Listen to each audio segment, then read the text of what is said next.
as we're swinging something around, you can see it pretty good there. Oh, we're not warm, John. And the more flexible, you can see how the toe would go down. Start to kick into the ball, so high toe on that one.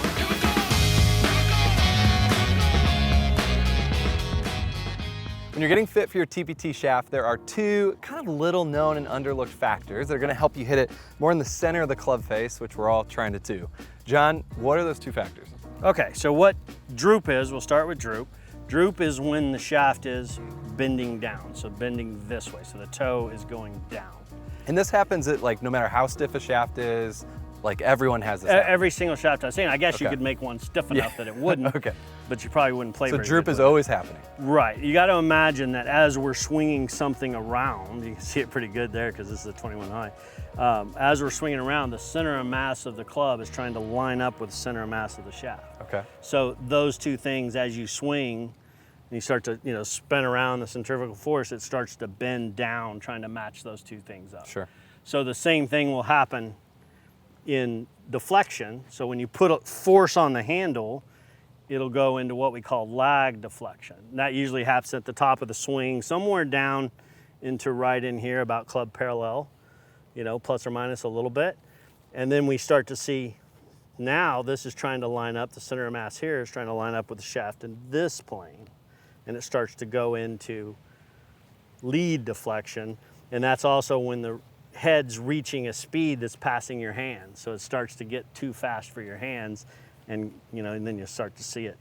So at impact, everyone has deflection where the club is moving past the shaft. Yeah, I've never ever seen a shaft get hit in lag.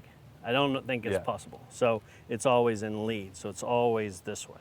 So it'll always have some droop, and it'll always have some lead deflection. Just to add to that, to make sure that we understand that a 21 high versus a 14 low, so the stiffer one, the 21 high will have more deflection and more droop. Okay, now the 21 high, the softer the shaft, it'll have more deflection than droop. Okay. And then the stiffer shaft will have more droop than it will deflection. Got it. But less than obviously the more flexible one. Got it. Okay? Yeah. Perfect. All right, let's hit some shots and let's see how that affects our impact and loft. Oh, we're not warm, John, so we don't know where these are going. That's okay, it doesn't matter. We want to make two pretty similar swings. Okay, we can do that. That was off the toe. Yeah, pretty nice. So high toe on that one. And then 13.6 degrees of loft. And the dynamic lie was 56 degrees. That's this part right there, how that was to level to the ground.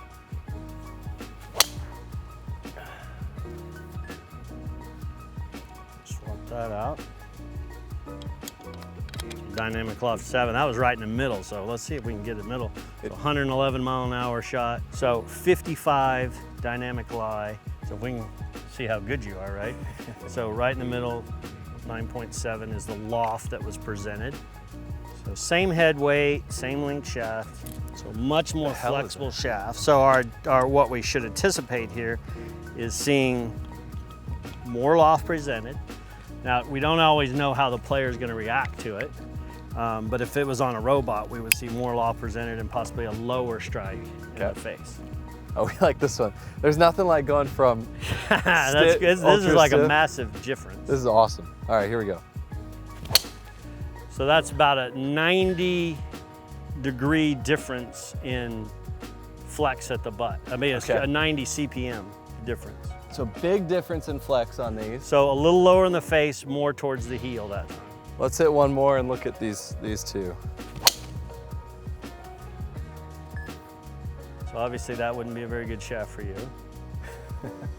So let's look at it. So these are the two that I just hit with the 21, which is the whippiest. So we're gonna have more droop and more deflection, right? Right. Okay. So what we're gonna see is you see the dynamic lie. So that's this portion of shaft. So that's tipping up more. So that shaft is actually, here you can pull that back. Show us what that means. You can see that this is level to the ground, and so at 57, that's turning more this way.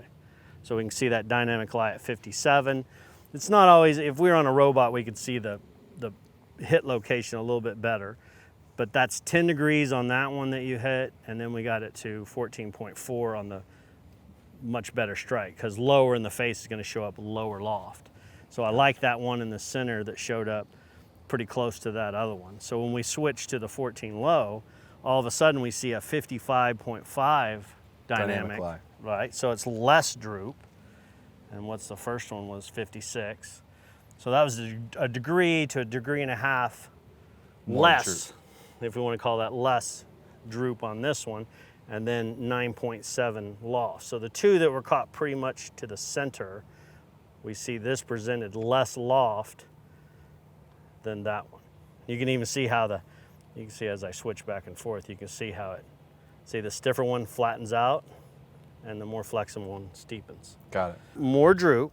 Yep. So you can imagine the club's bending this way. Yep. Okay. So we'll put it over there towards the camera. So it's bending that way, so you can see how the toe would go down. Mm-hmm. Right? Yep. So Yep. the toe goes down, and if you imagine if the ball's sitting there and the toe goes down, it's going to rise up Yep. towards the toe. Now, you Yep. didn't do that simply because you're trying to find the center too. Right. But if we're on a robot, for sure, that's what happens. It's going Got to it. go more up towards the toe. And then you have to imagine too, as it starts to lead deflection Yep. in here, it's going to add more loft. Yep. Okay, so some players will fix their hands and they'll get it up there, but it would definitely add more loft, which we did show Yep. that this shaft. A lot of people say that, well, when I add this, the hands stay back and it adds more loft. I've never seen that. Okay, even when I had the gears and all that, I never saw that. The player tends to get their hands relatively back to the same place, and the shaft just looks like that. Got it. And then on a less one, it just looks like that. So that's how it's adding more loft. Kind of clear that up a little bit. Another thing that I did when I would run through, the way I would always do my fittings, and I think this is so important, because I hear the opposite. I've always asked, please tell me how this works, because I'll hear if you have less deflection in the shaft, you'll transfer more energy into the ball. That's out there, and I've heard it, and it's fine. And but the way I did my fittings is like we do, TrackMan, old school. And then what I will do is take the two shafts, the beginning one that we started with, like we did with you yesterday, and then the one we finished with, and I would marker it up and put it in 3D so I could see how much deflection and droop I had. 100% of the time, when I finished a fitting and I checked them, the shaft that was faster, straighter with the TPT always had more deflection, lead deflection at impact. Because we're looking for it to kick into the ball and speed up as it's going, and not actually come into the ball and then relax before it hits the ball. So you'll see that on your TrackMan or your quad. You'll start to see, well, why does this player swing 110 miles an hour and the next player swings 110 miles an hour? They hit it in the exact same place in the face, and one of them has a smash factor of 145 and the other one's 150. So that'll start to tell you that something's up with your droop and deflection, because the shaft will actually start to kick into the ball, and then it starts to relax before you hit it. So what I like to do is catch the driver right after its peak speed, and then it decells a little bit into the ball, because then I know I got pretty much all of it. If I'm still accelerating when I hit the ball, I'm like, wow, what did I lose? Right? Right. And then of course, if I let it all of a sudden kick way back, then I'm actually losing speed. Yep. Right? So droop and deflection are important tools, and deflection really being an important tool for speed. Yes, I believe so. What is an appropriate deflection amount, or how do you figure out we don't what know. works? Okay. That's just the honest thing is, and I'm working on that with Motion to Coach, because we are going to be able to eventually, somewhere, somehow, we're going to figure out how somebody's loading. Because there's been a couple of good research studies, one in Japan, one in North Korea, or South Korea, that put sensors in there. So if we ever figure that out, that's the holy grail. If we ever see what each's hand is doing on the club, then I'm going to know, okay, how and why a player loads it the way they do, and then I could then figure out what is best for them. TPT will make this to where, because they're so consistent and they can make the same shaft every time, it's going to make that research a lot easier, because we know shaft to shaft we're getting exactly the same thing.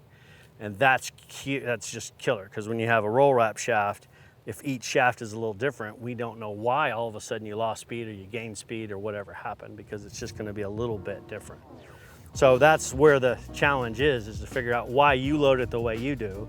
If we both swing the same miles an hour, why do you need a different shaft than I do? And that's part of the testing and fitting now. That's why I recommend everybody gets fit and not guess. Certainly don't want to go out there and guess and go, well, because I played this certain weight, this certain thing, this is the way it's going to be, and that's what I should have in a TPT. You really need to go to a custom fitter and get it fit.